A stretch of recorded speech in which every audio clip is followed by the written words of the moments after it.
Mga kaibigan, may good news para sa lahat. Kung gusto nyo nga makabasa ng mga balita tungkol sa Mindanao, wala nang iba kundi ang Mindanao Examiner newspaper. Mindanao ang sirkulasyon, Mindanao ang balita. Ang Mindanao Examiner sa Basilan, Sulu at Zamboanga. Gumawa na rin ito ng mga independent films at ABP, audiovisual presentation, at may photography at video services pa. Bisitahin po natin ang kanilang website sa MindanaoExaminer.com o tumawag sa 9925480. Marami po salamat. Kaya natin to.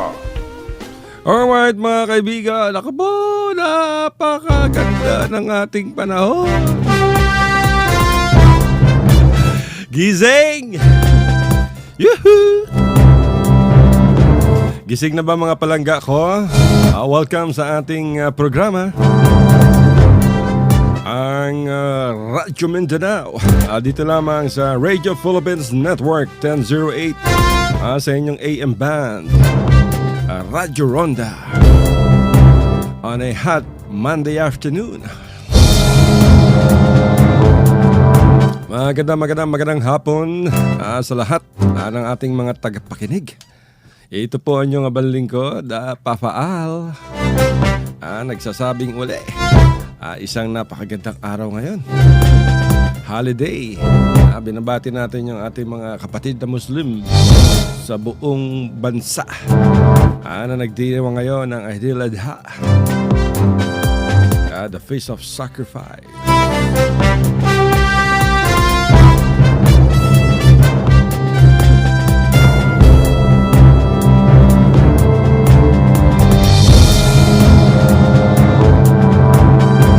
Basilan, Zulu, Tawi-Tawi, Sabah. Assalamualaikum mga tamanghod na ako. Ayo mga Bisaya. Mga palangga na ako. Zamboanga Sibugay. Zamboanga del Zor. Ug Zamboanga del Norte. Ug sa laim pa. Laim pang probinsya sa Mindanao. Abot ta sa Tugigaraw City. Oy, may bagyo karon sa Tugigaraw, Typhoon Ferdy. So ingat-ingat sa Tugigaraw at kahit bagyo ay naka-tune in sa atin sa shortwave radio ang mga members ng Jesus Miracle Crusade. Aga-aga pa, alas 12 pa lang mga kaibigan, alas 2 pa yung programa natin, alas 12 bumabaha na ng text. Sa mga kapatiran dyan sa Jesus Miracle Crusade sa Tugigaraw. Dyan yan sa Cagayan Province mga kaibigan. Na ngayon ay sinasalasa ng masamang panahon. Kailangan ingat. Yung mga nasa tabing baybayin, huwag kayong masyadong papalaot at pag masama ang panahon, delikado. Yung nasa mga paanan ng bundok, dyan sa Marag Valley, Sinundukan Valley, na madalas pasukin ni Brother Danny Cuarteros ng Jesus Miracle Crusade. Ingat din ng konti, baka magkaroon ng landslide. Oy, may nagpapabati. Happy birthday kay Ferdinand Cabrera ng Cotabato City. Ilang taon na ba si Ferdinand Cabrera? Hindi naman nailagay dito sa pagbati. Nakikinig daw ngayon sa Cotabato. Abot tayo dyan sa Cotabato City. So happy birthday kay Ferdinand Cabrera. Siguro 42 ang edad na nito. Bueno mga kaibigan, labas na yung ating yung ating paboritong newspaper, yung Mindanao Examiner Regional Newspaper. Available na yung headline nila, Sayap Sonderan as military hunt continues. Yung kanilang headline, CIA behind Davao City bombings. Wow! Ako po, ito talagang Central Intelligence Agency mga kaibigan. Talagang maraming mga bansa ang pinakikialaman nito. Basahin niyo yung yung headline ng Mindanao Examiner Regional Newspaper at available na to sa inyong paboritong newspaper dealers. Dyan sa Zamboanga City, sa Davao City, sa Cebu City, saan pa ba? Coronadal City, Kidapawan City, Pagadian City. Available na yan. Sa Cotabato City, marami pa, lagi na uubos yung newspaper ng Mindanao Examiner dyan. Kaya sabi dito, communist rebels have blamed the U.S. Central Intelligence Agency and rightist groups opposed to President Rodrigo Duterte's rule for the deadly bombing in Davao City that left dozens of civilian casualties. Basahin nyo ito mga kaibigan, napaka-interesting nito. At lumabas muli dito sa balita sa headline ng Mindanao Examiner yung kaso nitong si Michael Mehring. Kung matatandaan niyo mga kaibigan, itong si Michael Mehring, ito yung nasabugan ng bomba dyan sa Evergreen Hotel sa Davao City. Sumabog yung bomba sa loob ng kanyang kwarto, sa loob ng kanyang hotel room habang ina-assemble niya yung mga improvised explosive device. During that time mga kaibigan, itong si Michael Mehring paikot-ikot dyan sa Central Mindanao at may koneksyon sa Moro Islamic Liberation Front at iba pang mga rebeldeng grupo. And during that time mga kaibigan, kaliwat kanan ng bombing dyan sa Central Mindanao. Nung sumabog yung kwarto nitong si Michael Mehring, naku, muntik pa maputulan yata ng paa to kaya doon na laman na CIA pala to. Nako. At nung itinakbo siya sa pagamutan, sabi ni Tatay Digong nung mayor pa siya doon bantayan maigi. Alam nyo ba ginawa ng Amerika mga kaibigan? Nagpunta yung National Security Agency tsaka Federal Bureau of Investigation agents at Central Intelligence agents, Central Intelligence Agency personnel, at kinuha itong si Michael Mehring at saka siya isinakay sa eroplano at ipinuslit palabas ng Pilipinas. Kaya noon mga kaibigan, galit na si Tatay Digong sa mga Amerikano. Imagine, hindi man lang na-interrogate o nabigyan ng anumang pagpapahalaga ang otoridad ng Pilipinas at ipinuslit ng mga CIA agents itong si Michael Mehring. Naku, napakaganda nito mga kaibigan.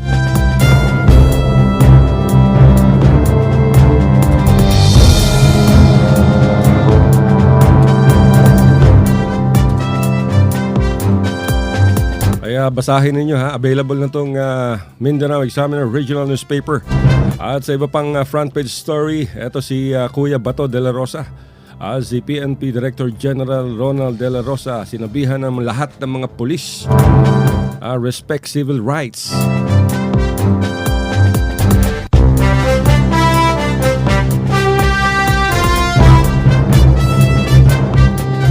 So ang pinag-utos ni Kuya Bato de la Rosa sa lahat ng mga members ng PNP to strictly observe operational procedures when conducting law enforcement operations, particularly when arresting criminal suspect during a state of emergency. At another front page story, Supreme Court rules with finality versus ex-Marawi School Executive. Maganda tong story nito mga kaibigan. Meron tong kinalaman kay Mona Makatanong, yung DepEd Superintendent sa Marawi, na maraming akusasyon laban kay ARMM Governor Mujib Bataman at kay DepEd ARM Secretary Jen Magno. Basahin nyo to mga kaibigan. Ang ganda ng mga storya ngayon ng Mindanao Examiner. Kaya naman talagang namamayagpag ang Mindanao Examiner Regional Newspaper. Sa kanilang page to mga kaibigan, Philippines to send back Canada's garbage shipments. Walang hiya rin to mga Canadian mga kaibigan. Imagine, nagpadala ba naman ng mahigit na 100 containers ng mga basura nila sa ating bansa. Nandiyan dyan nakatambak sa port area. Ay, pati ba naman basura ng ibang bansa ipapasa nyo pa sa Pilipinas? Punong-puno na ng basura yung Pilipinas di ba? Kalat ang basura mga kaibigan sa ating bansa. Basura dyan sa kanal, basura sa kalye, basura sa Kongreso, basura sa Senado, basura sa gobyerno.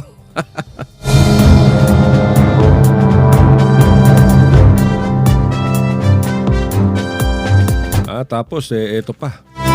Pero ang balita nanggaling sa sa Interagency Committee na kinabibilangan ng Bureau of Customs, ng Department of Environment and Natural Resources at Foreign Affairs and Justice Department ay nagkasundo sila mga kaibigan na talagang pabalikin yung 50 40-footers na containers. Container van to dumating dito eh. At ang exporter nito mga kaibigan, alam nyo ba kung sino? Yung Chronic Plastics Incorporated. Imagine, na pangalan pala ng kumpanya, Chronic Plastic. Talagang chronic problem to. Dapat hindi dyan magtatapos. Dapat singilin ang ating bansa.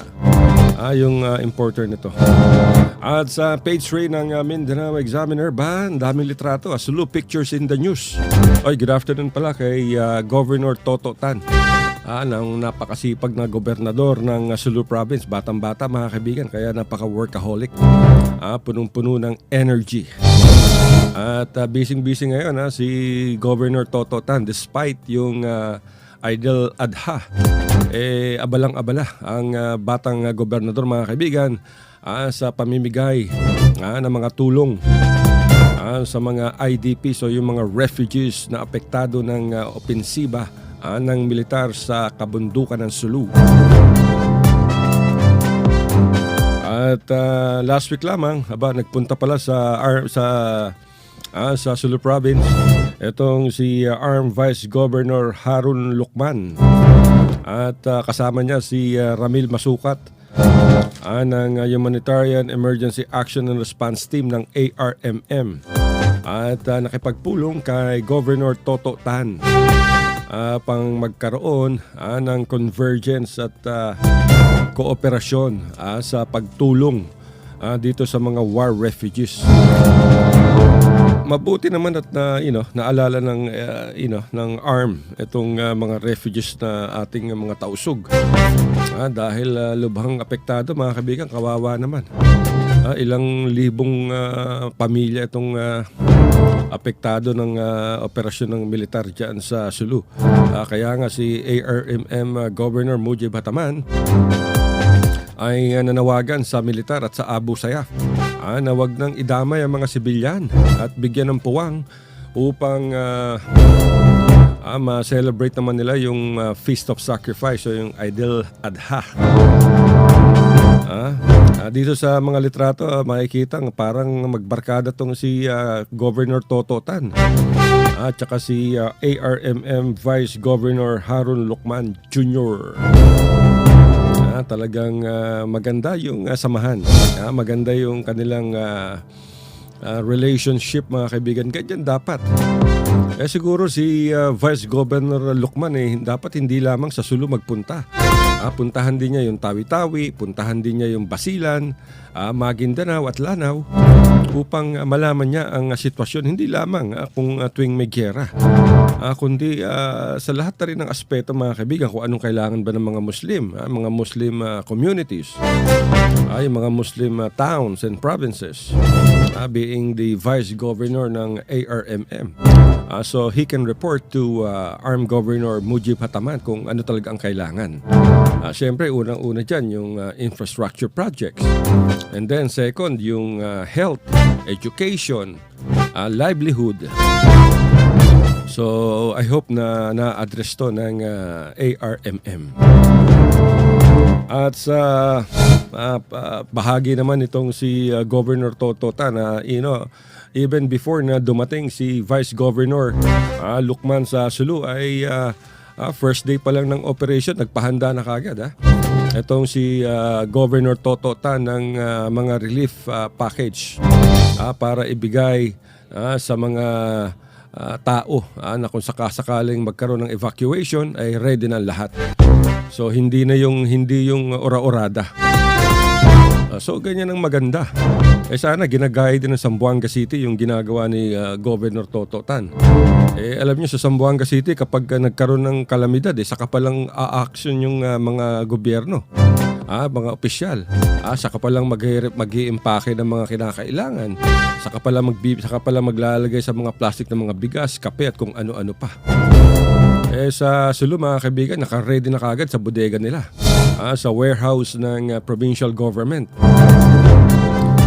At kaya pag may kailangan na kahit hindi sa panahon ng gyera, kahit sa anumang man-made calamities, ay nakahanda na agad itong provincial government upang tulungan itong mga sibilyan na maaaring maapektuhan ng kalamidad, man-made man o natural.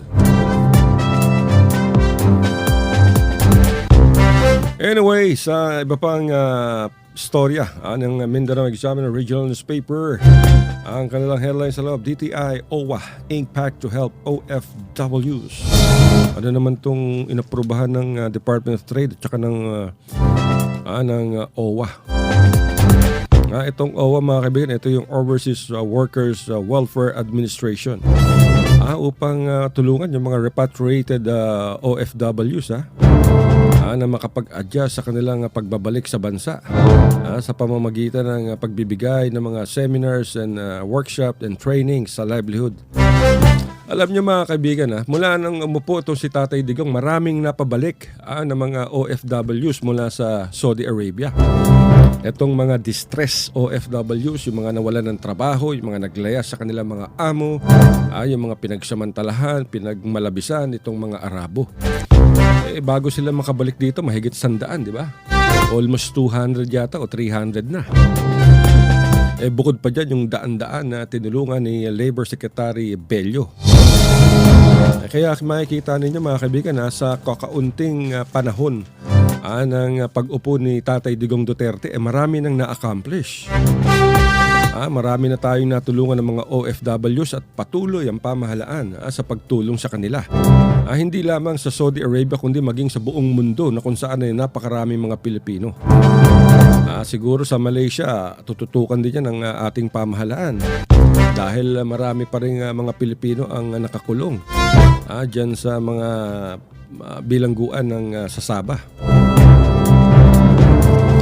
Anyway, balikan natin yan Sabah mga kaibigan. Pero maganda tong itong agreement na pinirmahan ng Department of Trade and Industry and OWA. Dahil ang tawag dito Enterprise Development and Loan Program. Na siyang mag-i-implement ng joint and convergent programs, projects and services for OFWs and their families who intend to pursue micro, small and medium enterprises in support of the government's reintegration program. Gandang pakinggan, mga small and medium enterprises. Yung pala, after that, tindahan lang pala, sari-sari store. Pero anyway, whether sari-sari store, maganda pa rin yan, negosyo pa rin yan dahil mahirap mag-adjust, lalo-lalo na yung mga OFWs na nakabalik dito nang wala silang dala kahit na except yung damit nila. Kaya dapat talaga mga kaibigan, tutukan ng ating pamahalaan ni Secretary Bello itong mga recruitment agencies. Dahil maraming mga recruiters ang mapagsamantala. Imagine, nakalagay na nga na bawal lang kumolekta ng salapi para makapagpadala ka ng Pilipino sa abroad. Kung makakolekta naman, grabe, daan-daan libo. Lalo na yung mga papuntang Canada.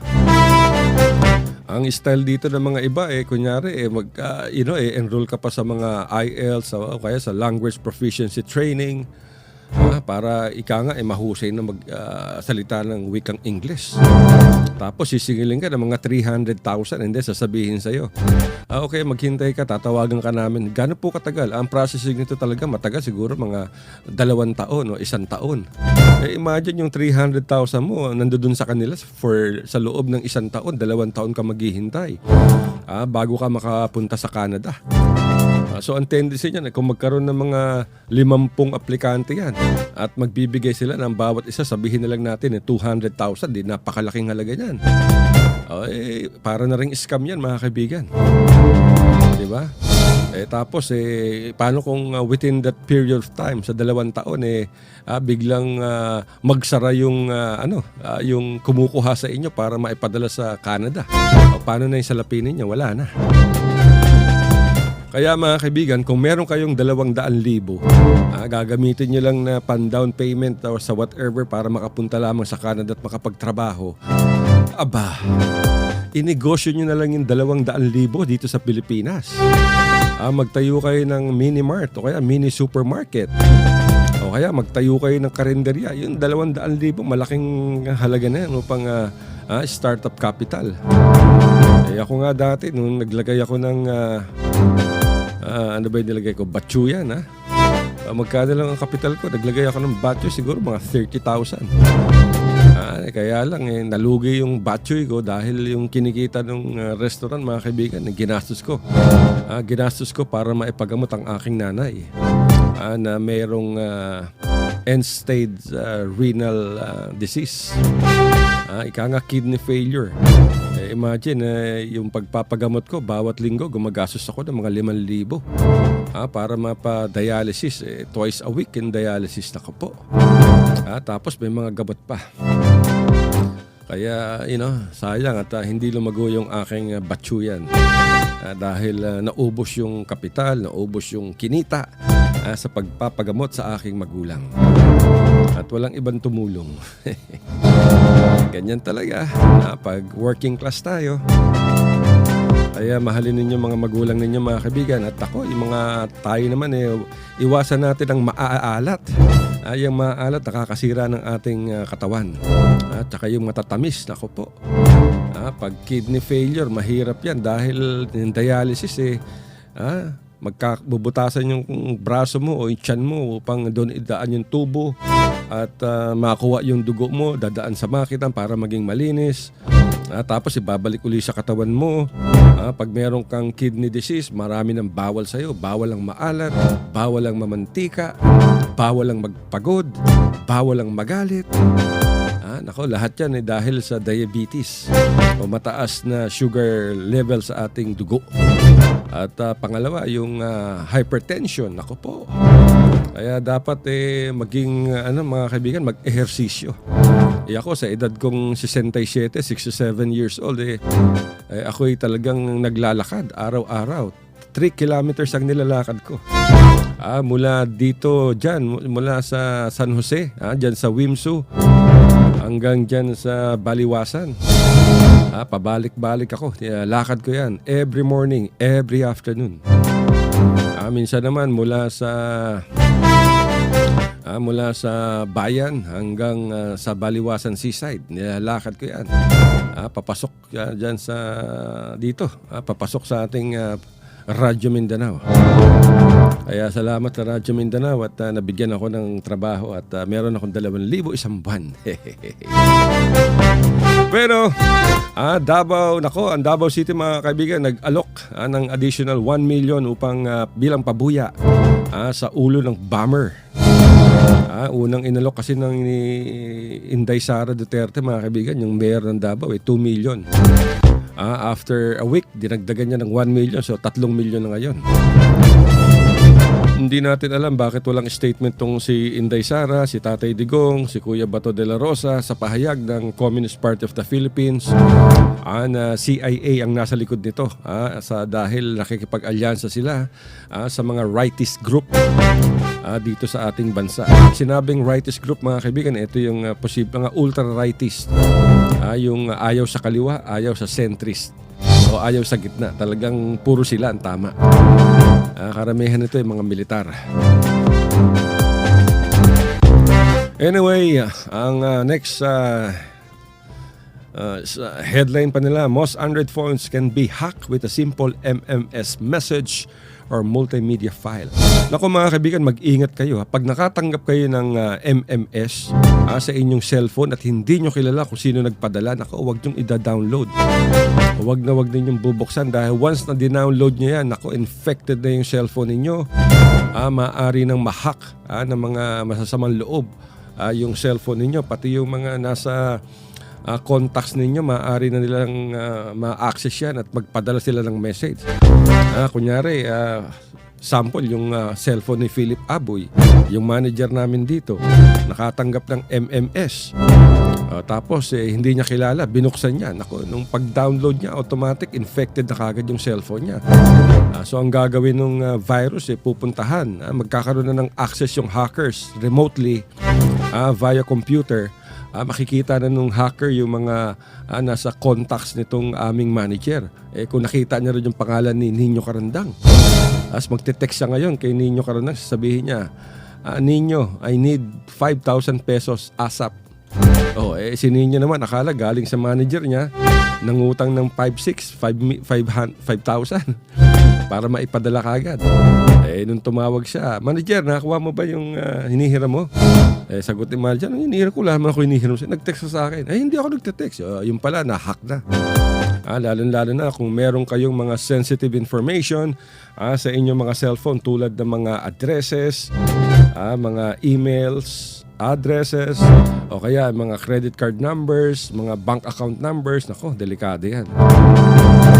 Kaya dinidiscourage ko kayo mga kaibigan, huwag kayong magbubukas ng mga multimedia message mula sa mga taong hindi nyo kilala. And then sa technology tips naman ng Mindanao Examiner, ang kanilang feature ngayon ay 7 simple tips to speed up your phone. Number 1, identify the problem. Number 2, free up some space. Third, cut back on the widgets. Itong widgets mga kaibigan, ito yung orasan, ito yung mga weather reports, ito yung mga headlines ng mga balita. Ayan, mga widgets ang tawag dyan. And then number 4, disable unnecessary animation and extras. Pag sinabing animation, ito yung habang nagcha-charge ka, pag hindi nagagamit yung cellphone mo, may mga nagpa-pop up na mga bubbles. Yan, mga animations yan, nakakabagal ng sistema yan ng cellphone. At lakas sa baterya niyan. And fifth, sabi ng ating technology tips ay close down applications and free up RAM. And then number 6, restart your device. 7, dig deeper. And then another headline story. Fight Zika virus with effective ecological waste management. According yan sa EcoWaste Coalition. Alam niyo mga kaibigan na matagal na itong Zika virus. Actually, una itong na-detect mga 1940s pa. At nagsimula ito sa mga unggoy. At ngayon lang ulit ito bumalik matapos na magkaroon ng outbreak ng Zika virus sa Brazil.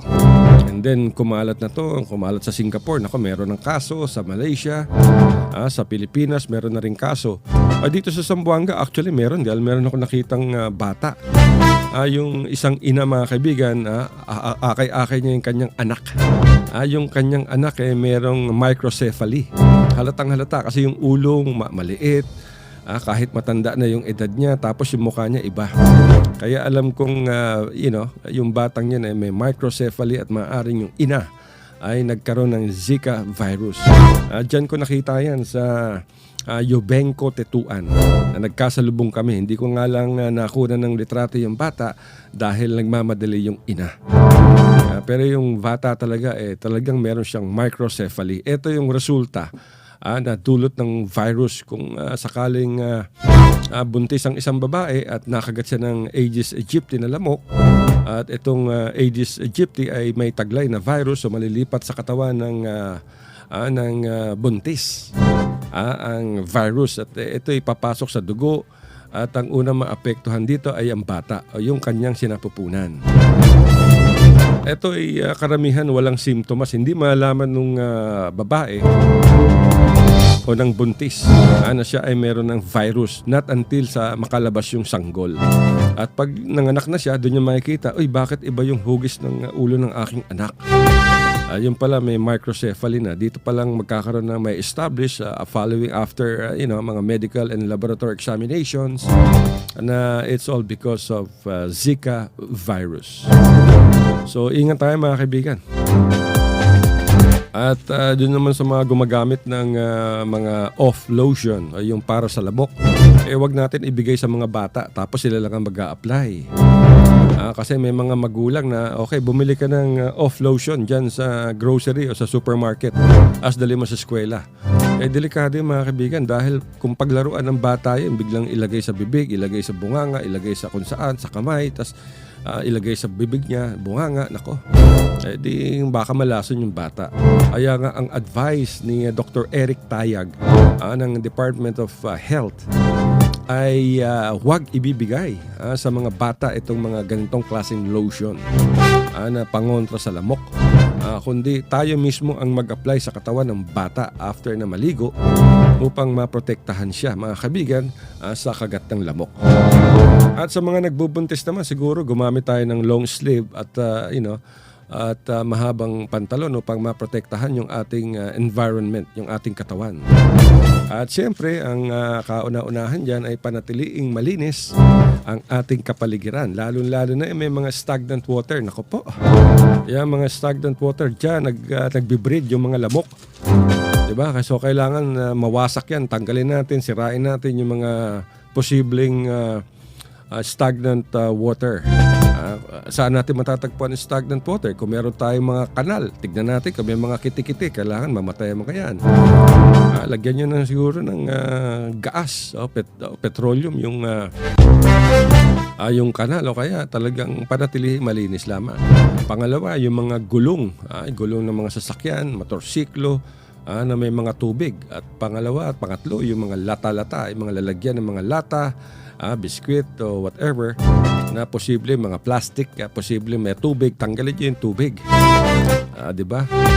And then pang-apat siguro, katulad na sinabi natin, panatiliing malinis yung ating lugar.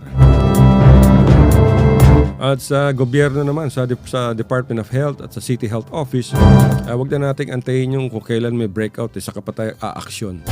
Kailangan ma-prevento, mga kaibigan. Ang problema sa mga ibang local government, kung kailan merong problema, saka pa sila aaksyon. Kung kailan nagkaroon ng epidemya, saka pa sila gagawa ng paraan upang puksain itong mga lamok. Ganyang kalamitan ang napupunan natin. So, kailangan ipaalala natin sa ating mga mamamayan na panatiliing malinis ang kapaligiran. Diba? May mga, sa probinsya, makikita rin nyo, mga kaibigan, tuwing hapon, may nagsisindi ng mga yung mga pinatuyong dahon ng mga puno na nalalaglag, sinisilaban yan. So maigi rin yun para makapagtaboy ng lamok. At ngayon, dahil panahon ng lansones, alam nyo ba, mga kaibigan, na yung balat ng lansones maaari nyo nung patuyuin. At pag tuyo na yan, maaari nyo sindahan para siyang katol. Yan ang magandang bagay sa balat ng lansones. Patuyuin ninyo, huwag nyong itapon. Yung mga buto naman, pwede nyong itanim sa bakuran ninyo. And then yung mga balat ng lansones, patuyuin ninyo sa araw. Siguro mga 4 na araw, 3 araw, 4 na araw, hanggang 1 linggo. At pag tuyo na yan, huwag nyo na masindihan lahat. Magsindi lang kayo ng 1 dakot. Kung saan nyo napupunan, may mga maraming lamok, doon nyo sindihan.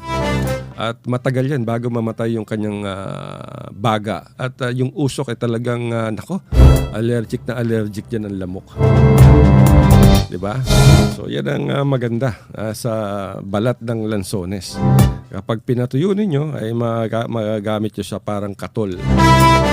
Diba? Organic pa. Dahil yung katol, alam nyo, masama yan masama sa kalusugan ng usok ng katol. Dahil nagtatagla ito ng iba't ibang kemikal. Hindi katulad ng balat ng lansones, kapag pinatuyo nyo at sinindahan, ay organic siya. Huwag nyo naman sisingutin. Tsaka panawagan sa mga adik sa marijuana at shabu, huwag nyo sisingutin yung pinatuyong balat ng lansones. Iba tripping nyo dyan. Pag siningot-sigot nyo yan, baka bumara sa ilong ninyo. Hindi lamok ang lalabas niya, kundi yung demonyo na sanhin itong masamang epekto ng droga. Bueno, sa medical tips naman ni Dr. Willie Ong, ang ating paboritong health columnist ng Mindanao Examiner Regional Newspaper. Sabi niya, nagbigay siya rito ngayon, ang payo ni Dr. Willie Ong ay laban sa 10 unhealthy habits. Nako, ano ba naman itong mga 10 unhealthy habit? Unang-una, sabi ni Dr. Willie Ong, yung heavy alcoholic, yung palainom. Nako, number 1 yan. So pag sobra, alam nyo mga kaibigan, common sense lang to lahat ng sobra ay masama sa ating katawan. Totoo yan, lahat ng sobra. Pag sobra ka sa kanin, nako, lalaki tiyan mo. Pag sumobra ka naman sa taba, taba ng baka, taba ng baboy, taba ng manok, magkakaroon ka naman ng high blood pressure. Pag sobra ka naman sa karne, syempre protina yan. Karne ng baboy, karne ng baka, masama rin yan. Dahil magkakaroon ka ng mga sakit sa kasukasuan yan, mga gouts, arthritis, rheumatism. Pag sobra naman sa gandang lalaki, masama rin yan. Baka mapagkamalak ang bading. Pag sumobra ka naman sa laki ng katawan, masama rin yan. Baka hindi mo na makita yung ano mo. At pag sumobra ka naman sa pera, masama din yan. Dahil magbabago ugali mo. Sabi ko sa inyo mga kaibigan, lahat ng masama masama, sobra. Lahat ng sobra ay masama. Pag sumobra naman ng utang mo, malaking problema yan. Hindi ka na makakabayad. Kaya sabi ni Dr. Willie Ong, iwasan ang pag-inom ng kahit anong alcoholic beverages. Kahit yung beer, lalo-lalo na yung beer. Alam nyo mga kaibigan, yung mga beer drinkers, alam nyo bakit malalaki ang mga tiyan yan? Dahil yung beer, may calories yan. Lahat ng iniinom natin, lahat ng kinakain natin, may katumbas na calorie. Itong calorie, ito ang nagbibigay sa atin ng energy. At kapag hindi natin ginamit yung energy, ay nagiging isang fat yan. Nagiging mataba tayo, di ba, Aleli? Ganun si Aleli, yung aking paboritong fan. Mataba si Aleli, pero yung asawa niya si Ramil Kamay, slim. Ibig sabihin yan, mabilis ang metabolism ng katawan ni Ramil Kamay. Kaya machong-macho. Lean, meron siya lean body. Ito naman si Aleli, mabagal ang metabolism ng katawan, kaya nagre-restore ng taba at siya'y lumalaki. Dapat medyo magbawas tayo ng kanin. Di ba, Aleli? Subukan mo sa umaga yung oatmeal. Isang, siguro mga 4 na kutsarang oatmeal. Lagyan mo ng gatas, ayos na yan. Isang beses lang sa isang araw, sa umaga lamang. At si Ramil Kamay, kung gusto mo naman lumaki, kanin sa umaga, kanin sa tanghali, kanin sa gabi. Tapos ulam naman bago matulog. Okay, kaya nga sabi ni Dr. Willie Ong, eating unhealthy foods. Sabi niya, ito yung mga taba, mga sugar, salt. Ito yung 3 ingredients, mga kaibigan, ng pagkain that are being linked to heart disease, diabetes, and high blood pressure. Kaya nga sabi ni Dr. Willie Ong, avoid unhealthy fats in the form of saturated fats and trans fatty acids. Itong saturated fats, mga kaibigan, ito yung mga nakikita sa mga butter, sa mga cream, sa mga creamer, at sa mga taba ng baboy at baka. Lalo na yung mga baka, yung kulay yellow ang taba. Naku, masarap yan, pero delikado. Pati na yung mga bulalo. Wow! And then, sabi pa ni Dr. Willie Ong, yung unhealthy habits natin, yung ayaw natin magpa-check up sa doktor kahit once a year. Kahit na malakas tayo, sabi ni Dr. Willie Ong, dapat magkaroon tayo ng check-up upang masiguro na nasa maayos ang ating katawan. Kasi meron nga tinatawag ng mga silent killers, mga kaibigan, di ba? Wala nga kayo nararamdaman, bigla ka namang natumba, natake ka na pala sa puso. So yung mga ganong klase. Kasi itong lalo-lalo na, sabi ni Dr. Willie Ong, pag ang edad mo 40 pataas, nako. At meron kang family history ng mga heart disease o kaya high blood pressure. So sabi ni Dr. Willie Ong, kailangan magpa-check up, regular check up. At masama rin, mga kaibigan, yung nag-engage tayo sa mga extreme sports. Talagang masama, lalo na yung triathlon. Ako. Yung mga triathlon, kung hindi ka, mga kaibigan, kung hindi sanay ang katawan mo, maaari kang mamatay dyan. Kita nyo si Kim Atienza, triathlon yan Athlete yan si Kim Atienza, pero kita nyo nangyari, hindi naman siya mataba, pero inatake siya sa puso. Nagkaroon ng matagalan na matagal siyang nanatili sa pagamutan. Si Kim, mga kaibigan, si Kuya Kim. Kaya nga sabi ni Dr. Willie Ong, life has its risk. So why add to your risk further by engaging in dangerous sports? Ito na yung car racing, thrill rides, professional boxing, and wrestling. Ako, itong boxing, bawat suntok sa mukha mo, umaalog yung utak mo, di ba? Nagkakaroon ng hematoma. nagkakaroon ng blood clotting sa ating bungo, sa ating utak, at maaari kang mamatay. So, sabi pa ni Dr. Willie Ong, importante yung diet. So, i-maintain natin yung ating timbang. So, ganun lamang niya mga kaibigan. Marami pa rito. Lack of exercise, unsafe sex. Wow. Sabi nga niya ay having multiple sexual partners carries attendant risk for sexually transmitted diseases, gonorrhea and herpes, at HIV/AIDS. So bakit pa kayo magkakaroon ng iba pang partner kung kontento naman kayo sa inyong asawa? Ayos na yan. Mahirap pang kumuha ng mga babae, 'di ba ninyo? Security guard natin, sabihin nyo, hoy, huwag kayong pupunta ng Tomas Claudio, ha? Kapalit yan, balot lang, tsaka isang coke, eh. Kaya, safe sex. At kung hindi niya naman mapigil ang sarili niya, gumamit kayo ng condom. Pero hanggang maaari, huwag na kayong gumamit. Diyan na lang sa asawa ninyo. At ang pangsyam na warning ni Dr. Willie Ong sa unhealthy habits ay ang paninigarilyo. Naku po. Maraming, sabi nga ni Dr. Willie Ong, there are over 70,000 scientific articles to prove that smoking damages your heart, your lungs, esophagus, stomach, bowels, prostate, at lahat na. Lahat ito, mga cancer-causing chemicals ang makukuha nyo sa usok ng sigarilyo. Ako mabutit, natigil ko yung paninigarilyo ko, mga kaibigan.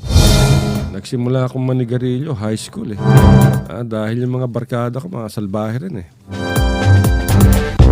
dati, high school ako, alam mo, mga kaibigan, talagang malaking bagay nagagawa ng barkada. Dahil pag nagkamali ka ng barkada mo at na-impluwensyahan ka, mahirap Katulad ko, nung high school ako, nagka-cutting classes kami. Pumupunta kami sa pansyon, sa sementeryo. At doon, may bumibili kami ng 4 kantos, nag-iinuman kami. Sigarilyo, nako. At tapos yan, tuloy-tuloy na. Ang sigarilyo ko, bawat araw, 2 kaha hanggang 3. Iba't ibang klase pa yan. Pag talagang walang pera, kahit na yung Alhambra, talagang sinisigarilyo ko yan. Chesterfield, mga walang filter. Tabako. Lahat, ano pa ba? Onion, Champion, Fortune, Philip Morris, Marlboro. Ano pa ba? Mga Palmal, 7 Stars. Name it, natikman ko na yan, mga kaibigan. Sinubukan ko ng nguyain noon yung tabako kung anong lasa, kung masusolve ba ako. Kaya lang, talaga mapait. So, nalulun ako sa sigarilyo at maraming pagkakataon na sinubukan ko mag-withdraw at napakahirap. Napakahirap mag-withdraw ng sigarilyo. Dati, ang sigarilyo ko, hit-hit, labas sa ilong, labas sa bunganga. Hanggang sa dumating yung panahon, mga kaibigan, na pag ako naninigarilyo, talagang pumapasok sa baga ko. Tapos saka ko ibubuga. Imagine, ang layo ng usok na binubuga na sigarilyo ko. Siguro mga 2 metro. Pag ako humitit ng sigarilyo,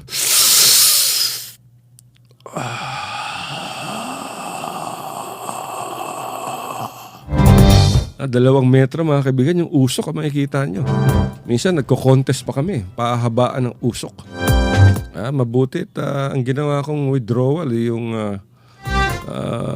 paisa-isa muna. Kaya lang, mahirap lalo pag may inuman. Ako, makaamoy ka lang ng sigarilyo, okay, sindi na kagad. Pag na-stress ka, sigarilyo, sindi. Bagong gising, hindi ka pa nagsisipilyo at nagbumumog, sigarilyo na kagad ang nakapasok sa bunganga. Mga 2 sigarilyo pagkagising. Tapos habang nagkakape, sigarilyo. Habang nanonood ng TV, sigarilyo. Habang nagkikwento sa barkada, sigarilyo. Talagang napakasama ng sigarilyo. Hanggang sa siguro, mga kaibigan, ilang dosenang beses akong tumigil at bumalik. Parang droga ang sigarilyo dahil yung nicotine niya, nagko-contain yan, very addictive. Pero in the end, danaig yung aking willpower at natigil ko yung aking paninigarilyo. Kaya nanawagan tayo sa lahat, iwasan niyo yung sigarilyo dahil maraming chemicals yan. Para kung gusto niyong malaman yung sinasabi ko, humitit kayo ng sigarilyo, sa kanya ibuga sa inyong t-shirt. Makikita ninyo yung kulay yellow na nicotine, yan ang pumapasok sa baga ng tao.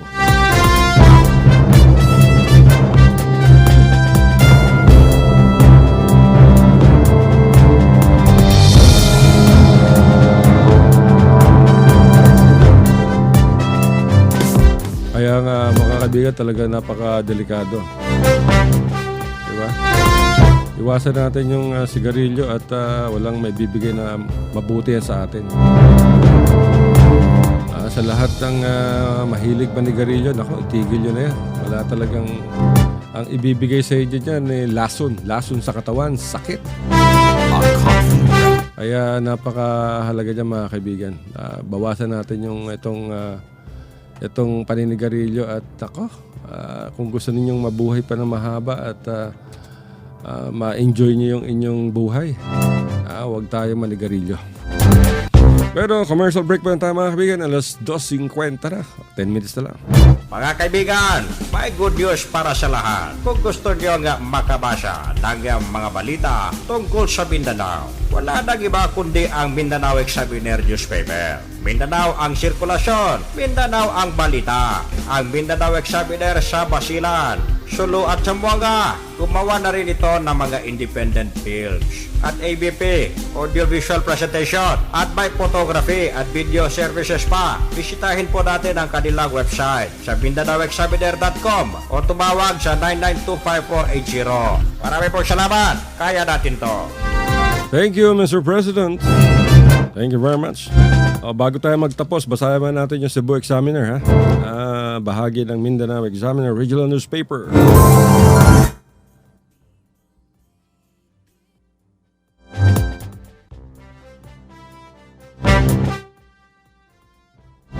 Ang kanilang headline ngayon sa Cebu Examiner, mga kaibigan, na bahagi naman ng Mindanao Examiner Regional Newspaper, ay PNP Text Line Hotline. PNP Text Hotline 2286 formal ng gilusad. Maayo din maisuon ha. Milagda na sa usa ka memorandum of agreement ang Philippine National Police o ang duha ka telecommunications company dito sa Kamkrame. Gipangunahan ni Kuya Bato de la Rosa ang paglagda sa kasabutan. Kauban sa mga tinugyanan sa duha ka telcos alang sa paggamit sa Police Quick Response Hotline nga 2286.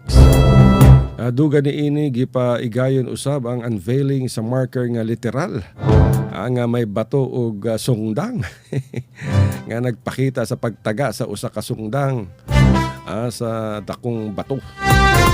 Okay to. So mga igsuan, kung nga amoy mga information, intelligence, kung kisa man nagdroga pa sa droga ba, kung mga unsaman na mga akyat bahay, pwede nimo i-text sa 2286. Direkta man to sa PNP, text hotline 2286. Pwede nimo tawag lang sa 911 ang atong emergency hotline. And then ang Cebu Examiner pa ay DFA may abiso sa Filipino community sa Singapore. Ito na yung Zika virus, mga kaibigan. Pero sabi naman ni Dr. Van Philip Baton, ang Medical Officer Department of Health, ay wala pang kaso ng Zika virus sa Visayas. Lahat tayong oras, binabati muna natin. Greeting time muna tayo.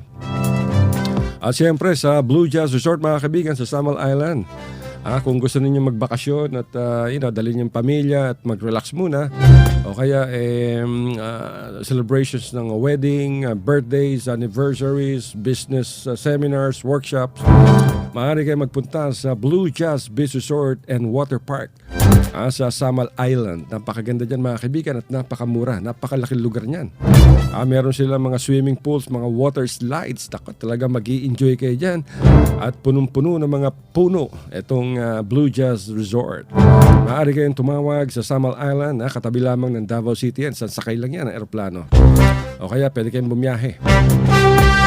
Tawagan nyo sila sa telepono bilang ang area code ay 082 284-2000. Ayan ang telephone number ng Blue Jazz Water Resort, Water Park and Beach Resort. Ulitin natin yung telephone number 082. Yan yung area code. And 284-2000. O kaya maaari nyong i-text o tumawag kayo sa kanilang cellphone numbers. Pakinggan nyo maigi kung gusto nyo magbakasyon sa Blue Jazz Beach Resort and Water Park sa Samal Island. Here are their cellphone numbers: 0998-967-8001 up to 8005. Ulitin nato ang kanilang cellphone number. Pwede ka mo mag-text o magtawag. 0998-967-8001 up to 8005. Nakaantabay ang kanilang mga staff upang sagutin ang inyong mga katanungan.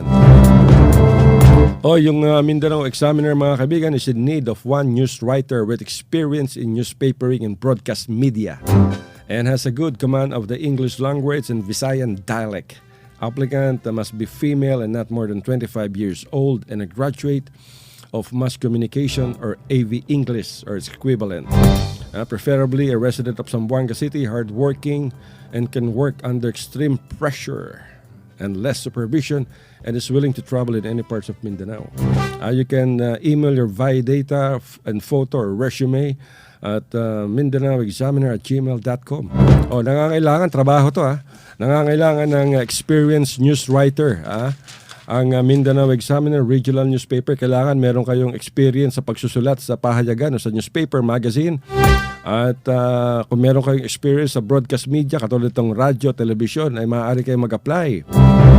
Sa Mindanao Examiner, ipadala lamang ang inyong biodata, litrato, o kaya ang resume sa mindanaoexaminer@gmail.com. Okay, trabaho yan.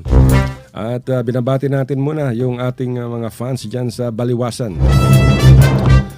So binabati natin itong pamilya ni Alili at sa kanyang mga kapitbahay. Araw-araw sila nakikinig sa ating programa. At sabi pa ni Alili, binabati ko ang aking sweet husband na si Ramil Kamay. Nagjo-duty ngayon dyan sa Tugbungan. Sabi ni Alili, I love you, Ramil. Yee! Sweet naman itong mag-asawang to. Bueno mga kaibigan, wala tayong oras. Paubos na tayo. Siguro mga 2 tugtugan na lang to para sa ating lahat. At sa ngalan ng aming producer, ang Radyo Mindanao, ito po ang inyong abalnikod, Fafa Alex, sasabing maraming salamat sa inyong pakikiisa dito sa ating programa. 1 oras na naman nakalipas. Hanggang sa susunod na bukas, mga kaibigan, ingat tayong palagi. I love you, mama, chup chup. At huwag niyong kalilimutan, mga kaibigan, makinig kayo araw-araw sa ating programa. At itong programa natin ay nagbibigay ng impormasyon, pero puro chismis at opinion lamang. I love you, hanggang bukas, mga kaibigan. Bye-bye, mama, chup chup. Wonderland.